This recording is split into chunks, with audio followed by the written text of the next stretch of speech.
여러분, 지금 이 순간에도 누군가는 갑작스런 뇌출혈로 쓰러지고 있습니다. 40%라는 충격적인 사망률, 뇌경색보다 8배나 더 위험한 뇌출혈.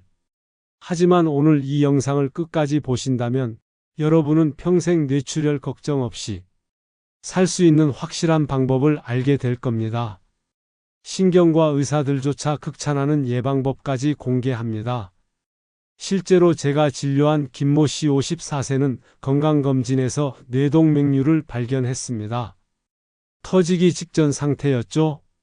하지만 오늘 말씀드릴 방법으로 완전히 치료했고 지금은 건강하게 일상생활을 하고 계십니다. 또 다른 환자 박모 씨 48세는 이미 고혈압과 당뇨가 있었지만 과학적 관리법으로 뇌혈관 건강을 완전히 회복시켰습니다. 안녕하십니까? 건강의 품격 구독자 여러분. 이번에는 여러분이 가장 두려워하시는 뇌출혈에 대해 알려드리겠습니다. 저는 신경과 김영석 교수입니다. 뇌경색보다 뇌출혈이 훨씬 더 위험합니다. 뇌경색의 사망률은 약 5% 정도입니다. 그런데 뇌출혈은 무려 40%에 달합니다. 왜 이렇게 차이가 날까요? 우리 몸의 중요한 장기들은 대부분 조직 자체가 단단합니다.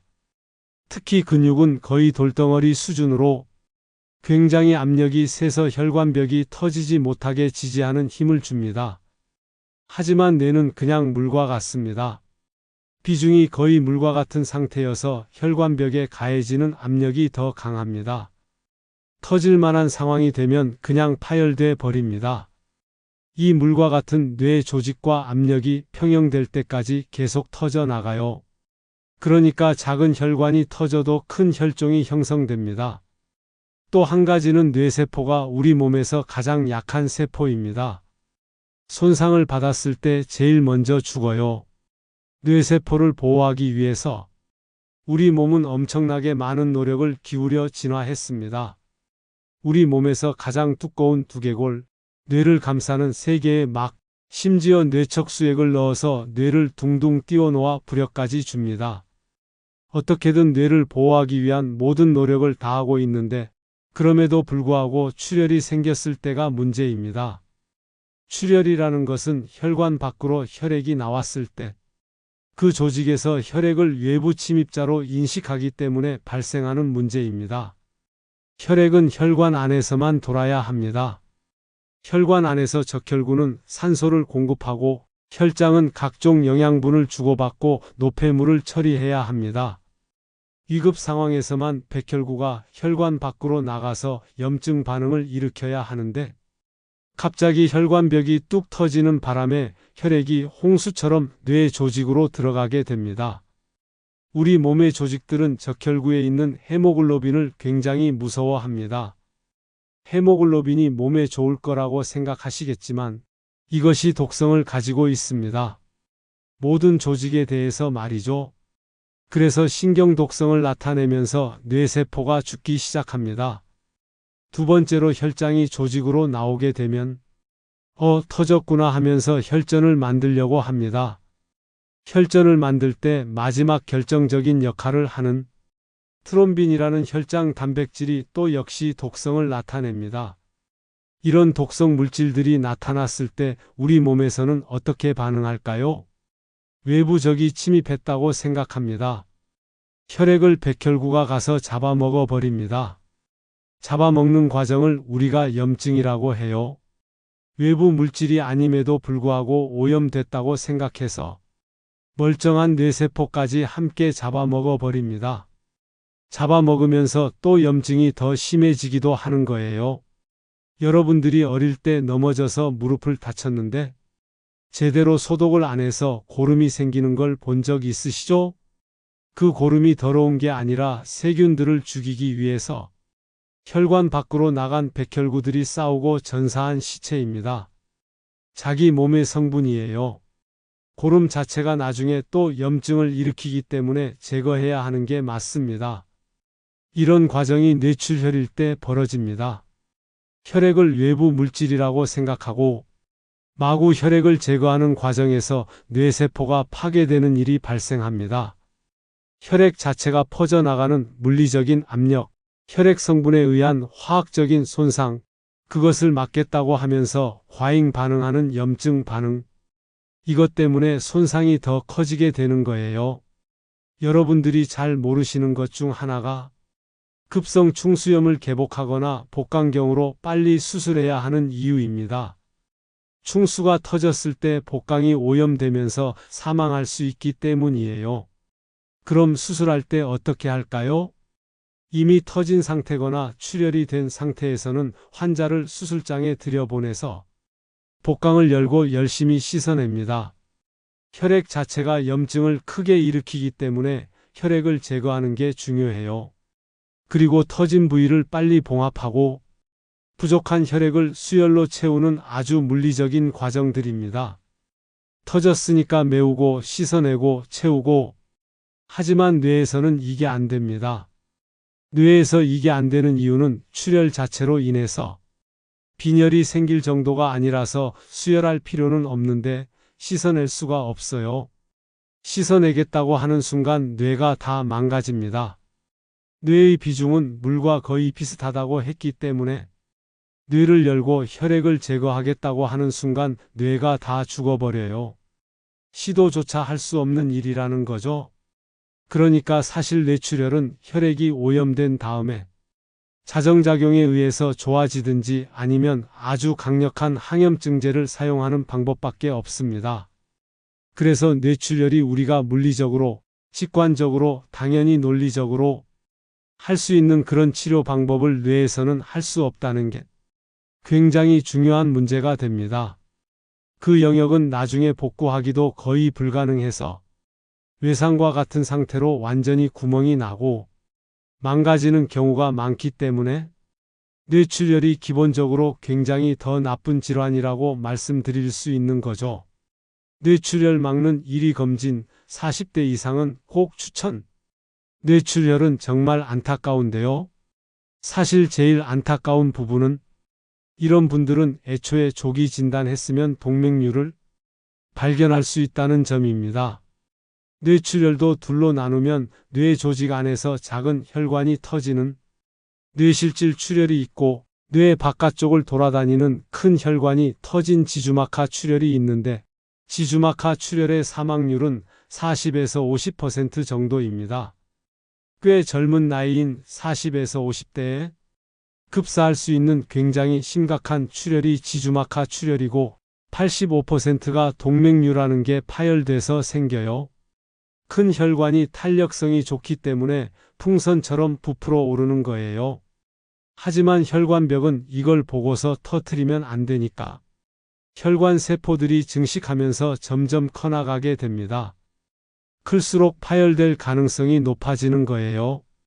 혈관류는 증상을 느끼지 못합니다.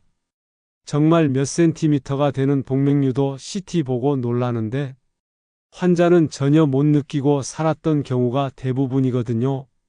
이런 것들을 미리 알 방법이 있을까요? 지금의 현대의학 기술로는 미리 발견이 가능합니다.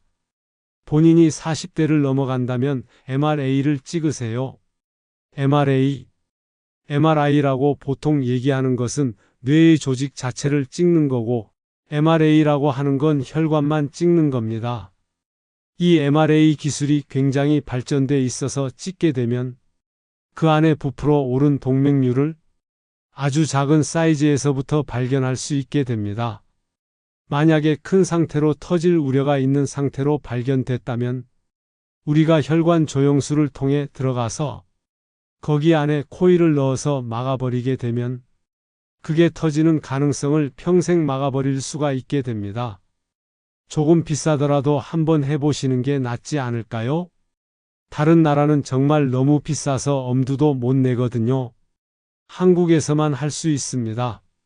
이런 팁이란 건 뭐냐면 대개 대학병원에 오시면 제일 좋은 걸 찍는다고 생각해서 굳이 많은 돈을 들여서 찍으시는데 뭔 얘기를 하면 제가 원장님한테 혼나는 거 아닌가 싶은데 3차 병원에서 찍는 게 제일 비쌉니다. 가장 비싸게 비급여 진료비가 대부분 책정돼 있어요. 아, 이렇게까지 얘기하면 안 되겠는데? 혼날 것 같은데 만약에 본인이 보는 목표가 정말 뇌의 굉장히 정밀한 대학병원급의 판독이 필요하다면 그 정도 되면 급여 진료가 필요하죠. 비급여 진료는 본인이 머리가 정상인지 확인하는 거라면 주변에 굉장히 많은 건강검진센터나 MRI 센터를 보셔서 다 물어보시면 됩니다. 얼마냐고. 그리고 한 가지 더 물어볼 것이 있다면 MRI 장비가 여러분도 단어 다 아실 텐데 몇 테슬라예요? 이렇게 물어보시면 됩니다. 3테슬라는 굉장히 강한 자기장이라서 굉장히 해상도가 높은 MRI고 그럼 최고 수준 MRI입니다. 만약에 3테슬라 MRI를 굉장히 싸게 찍는 데가 있다면 당장 거기 가셔야 되고 1.5테슬라도 굉장히 우수한 MRI이기 때문에 그 정도가 안 되는 중고 장비를 가지고 좀 이렇게 하시는 분들이 있어서 1.5테슬라 이상의 그런 MRI 장비를 저렴하게 주변에서 찍는다 그러면 40세가 넘으셨다면 한 번쯤 찍으실 필요가 있겠습니다. 뇌졸중 완전 예방법. 뇌졸중이나 심근경색은 단정적으로 얘기할 수 있는 건 멸종이 가능한 병이에요. 안 생기게 만드는 방법이 명백하게 있어요. 뇌졸중이 평생 안 생기게 만드는 게 신경과나 신경외과 선생님들이 굶어 죽는다 하더라도 여러분들의 건강을 위해서 이게 가장 바람직한 방법이 아닌가 생각합니다. 50대 이후라면 본인의 단계를 정확하게 아셔야 됩니다. 내가 위험 요인만 가지고 있는지, 동맥경화가 안 왔는지, 동맥경화까지 왔는지, 동맥경화까지 왔으면 본인은 뇌졸중 직전 단계라고 생각하셔야 돼요. 그때부터 정말 필사적으로 건강한 생활을 하셔야 됩니다. 이게 왜 생기는지를 아주 간단하게 설명드리면 건강한 혈관이었는데 혈관벽에 상처가 날 수 있는 상황들이 여러 가지가 있습니다. 물리적인 상처는 고혈압이 내겠죠? 혈관벽이 혈압이 높아서 틈새가 벌어진다든지 아니면 화학적인 상처는 잘못된 식습관이나 담배 같은 게 내겠어요. 독소 같은 게 들어오니까 혈관에 가서 상처를 낼 수 있습니다. 상처가 나는 생활 습관을 유지하고 있으면 계속 상처가 곳곳에서 날 거 아니에요. 그런데 그분이 하필 혈액 성분 중에 콜레스테롤이 많은 분이었어요. 완전히 잘못 알고 있는 콜레스테롤의 진실. 콜레스테롤은 몸에서 굉장히 중요한 성분입니다. 필수 영양 성분이라서 너무 중요하기 때문에 모든 세포가 스스로 만들 줄 알아요. 만들 줄 안다는 얘기는 많이 먹었다면 과잉이 될 수 있다는 거죠. 몸에서 만들 수 있는 것 중에 뭘 통해서 만드냐면 심지어 포도당을 통해서 만들어요. 우리 몸이 그걸 필요하다고 생각하니까 모든 세포가 탄수화물을 통해서 콜레스테롤을 만들어 버려요. 그런데 제일 많이 만드는 게 간입니다. 간이 왜 많이 만드냐면 콜레스테롤이 필요한 장기들이 있어요. 콜레스테롤을 가지고 뭘 만드냐면 성호르몬과 스테로이드 호르몬을 만들어요. 그 스테로이드 호르몬은 우리 몸을 지키는 호르몬이고 성호르몬은 자손을 만드는 호르몬이에요. 그러니까 우리 몸의 성장과 그 다음에 번식, 인간에 있어서 가장 중추적인 역할을 만드는 게 콜레스테롤입니다. 그러니까 너무 중요하니까 모든 세포가 만든단 말이죠. 그리고 간은 더 많이 만들어서 너희들 필요하지 않니? 라고 해서 혈액에다가 보내줍니다. 그러면 그게 필요한 부신, 난소, 정소가 받아서 만들게 되는 거죠. 그런데 밥을 너무 열심히 먹게 되니까 너무 많은 거예요. 그 장기들이 이제 안 받아요. 안 받을래요? 혈액을 점점 더 많이 돌아다니는 게 고지혈증입니다. 그럼 이들이 안 필요하니까 간이 그럼 그만 만들어야 되겠다고 회수를 해야 되는데 회수 절차가 진화적으로 그렇게 많이 발전되지 않았어요. 아니, 남는 적이 있었나요? 인류 입장에서 35만 년 동안 모자랐다가 갑자기 한 50년 동안 남는다고 하는 게 이해가 안 되는 거죠. 그래서 잘 회수를 안 하고 계속 혈액을 떠돌게 해요. 혈관에 상처가 났어요. 고혈압이나 이런 걸로 상처가 났어요. 그러면 이 콜레스테롤이 왕따처럼 어디서 받아주지? 하니까 거기 가서 박힙니다. 혈관벽에 박힌 콜레스테롤은 왕따예요. 그리고 거기에 대식세포가 잡아먹어요. 끝도 없이 잡아먹다가 이 대식세포가 과로해서 빵 터집니다. 새로 생긴 대식세포가 또 잡아먹고 백혈구들이 들어와서 여기를 또 잡아먹고 동맥경화는 아주 전형적인 만성염증이에요. 이 과정이 몇 년에 걸쳐서 갑니다. 혈관벽에 콜레스테롤 덩어리 종양이 생깁니다. 암처럼. 그리고 점점 자라나요. 이게 죽상경화증입니다. 이 죽상경화증으로 발전되는 단계는 너무 심각한 사람들은 23년, 대개는 5년에서 한 10년에 걸쳐서 서서히 진행됩니다. 전혀 못 느낍니다. 자기가 느낄 수가 없는데 이 죽상경화증이 혈관벽을 막을 수 있는 상태가 돼도 별 문제가 없다가 콜레스테롤이 들어있기 때문에 흐물흐물해요. 그런데 혈압 때문에 빵 터질 때가 있어요. 안쪽에서 빵 터지면 지저분한 콜레스테롤 덩어리가 혈관벽 밖으로 넘쳐나겠죠? 혈소판이 그걸 보고서 출혈이네라고 착각하고 혈전을 만들기 시작합니다. 20년 동안 혈관벽을 서서히 막으면서 아무 문제 없던 동맥경화가 30분 만에 갑자기 혈전 때문에 혈관이 막히는 상황이 생기는 게 뇌경색인 거죠. 제일 중요한 건 동맥경화조차 만들면 안 된다는 거예요. 동맥경화를 키우는 요인이 당뇨?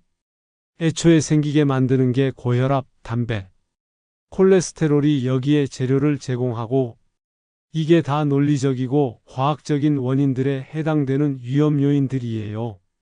따로 있을 때도 이런 걸 만들 가능성들이 있는데 중첩돼 있으면 더 빨리 만든단 말이에요. 그러니까 이들이 있으면 나는 온몸의 모든 혈관에서 동맥경화가 생길 수 있겠구나 라고 생각하셔야 합니다. 가장 간단한 동맥경화 검사는 경동맥 초음파를 하는 겁니다. 경동맥을 봤을 때 동맥경화가 어느 정도다라고 하면 이걸 지표로 삼는 거예요. 여기가 위험하다라고 보는 게 아니라 여기가 이 정도라면 당신의 몸 전체 동맥경화가 어느 정도겠군요 라고 추정하는 건강검진 검사예요. 가장 간단하고 해가 되지 않는 경동맥 초음파로 봤을 때 어느 정도 진행된 동맥경화가 있으면 당신 몸은 굉장히 위험한 상태겠는데 지금 2단계에서 굉장히 심각한 상태야. 만약에 그런 걸 해봤는데 없다. 깨끗하다 그러면 몸 전체에 동맥경화가 없을 가능성이 높은 겁니다.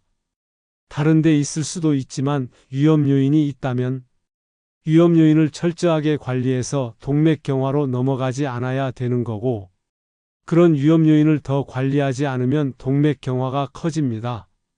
그 위험 요인을 더 철저하게 관리하고 이미 사건이 생겼으면 그때는 이걸 터질 수 있는 동맥류가 몸 곳곳에 있다고 봐야 되는 거예요. 본인의 단계에 맞춰서 과학적으로 증명된 처방에 맞춰서 하면 그 단계에서 멈출 수가 있어요. 이 단계에서 멈춰도 본인은 죽을 때까지 뇌졸중이 안 생기는 사람이에요.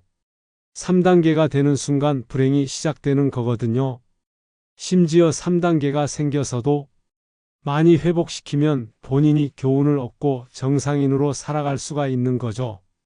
제일 좋은 건 지금 20대, 30대, 40대일 때 위험 요인이 안 생기게 하거나 위험 요인이 생겼다 하더라도 여러 가지 처치로 아예 혈관에 영향을 안 주게 만드는 게 핵심인 거죠. 그래서 뇌졸중이나 심근경색은 단정적으로 얘기할 수 있는 건 멸종이 가능한 병이에요. 합병증이에요. 이들이 혼자서 생기는 병이 아니에요. 위험 요인에 의해서 단계적으로 쌓이다가 본인이 몰랐는데 어느 순간에 닥치듯이 생기는 병이에요. 본인이 몰랐을 뿐이지 그 전에 엄청난 빌드업이 숨겨져 있어요. 그 빌드업을 중간에 알게 되면 그 단계에서 막을 수가 있는 거고 설사 마지막 단계까지 가더라도 그 단계에서 멈추게 할 수 있는 방법이 있습니다. 건강한 생활 하세요. 이렇게 한마디 하는 건 그게 상식 수준에서 굉장히 여러분들이 알고 있는 거라는 겁니다. 잘 먹어라. 잘 먹으라는 게 많이 먹으라는 뜻이 아니고 골고루 먹으라는 얘기고, 체중 관리해라. 찌지도 마라, 빠지지도 마라. 활동해라. 어느 정도 적어도 하루에 1시간 이상 유산소 운동. 무산소 운동 아니다. 유산소 운동. 과격한 운동 아니다. 힘들면 나눠서 해라. 본인의 콜레스테롤과 혈당을 1년에 한 번만 재봐라. 만약에 이게 걸렸다면 1년에 3개월이나 6개월에 한 번 재보면서 정상 수치를 유지하고 있는지를 봐라. 담배 피면 당장 끊어라. 술은 절주를 해라. 잘 자라. 혈압은 내가 장난감으로 사서 평생 내가 아무 때나? 혈압은 너 스스로 관리할 수 있다. 이런 얘기거든요. 이 혈관 질환은 인류 35만 년 역사상 인류가 그렇게 고생한 병이 아니에요. 평균 수명이 40세, 50세 정도밖에 안 됐기 때문에 그 이후에 생기는 병이어서 사실은 그냥 제 명대로 살아도 걸리지 않는 병이었단 말이죠. 평균 수명이 80세를 넘어가면서 혈관이 이대로 살면 건강하지 않은 나이대로 넘어가는 거거든요. 그래서 본인의 건강한 혈관 상태를 더 연장하고 싶다면 젊었을 때 그 혈관들에 대한 대비를 하셔야 되는데, 그 방법들이 여러분들이 상식 수준에서 알고 있는 것에서 그렇게 벗어나지 않는다라고 볼 수 있겠습니다. 여러분, 오늘 말씀드린 내용을 정리하면 이렇습니다. 뇌출혈은 뇌경색보다 8배나 더 위험하지만 40대부터 MRA 검사로 미리 발견할 수 있습니다.